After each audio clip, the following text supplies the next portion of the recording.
The reality is that happiness is not just an empty, futile achievement that comes from the derivation of pleasure by the satisfaction of transitional, transitory, conditional desires, wishes that are all shape shifting and adaptive and basically cheating, exploitative of our mindset, anyways, in one or another. Because the more we continue to seek power and the more also we continue to fulfill and entertain desires, vanities, fences into our lives, not only are we going to become more and more enslaved by them, but we will literally be transformed and converted into slaves and prisoners and victims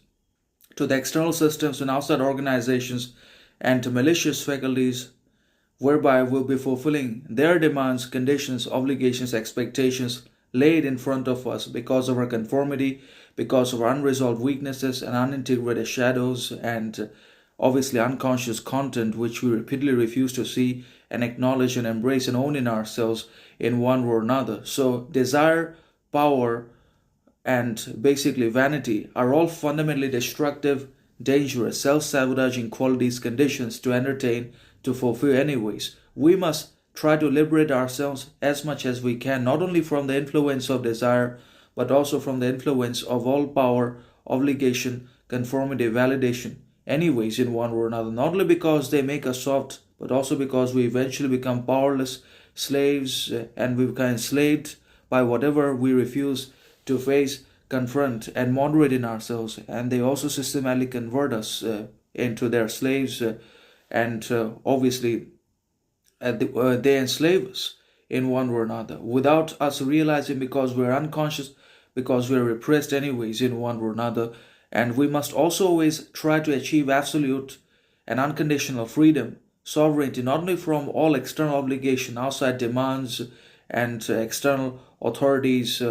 basically desires, expectations, but also from all our inward darknesses, internal demons, by bringing all them to external light,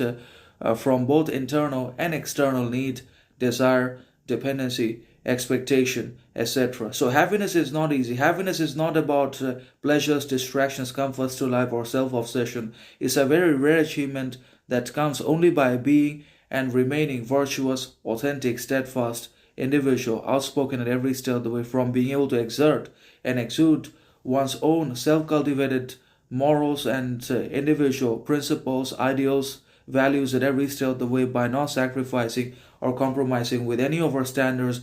boundaries, or values, anyways. So happiness is about virtuous action, authentic behavior with ourselves as well as with others, and with that moral duty is also connected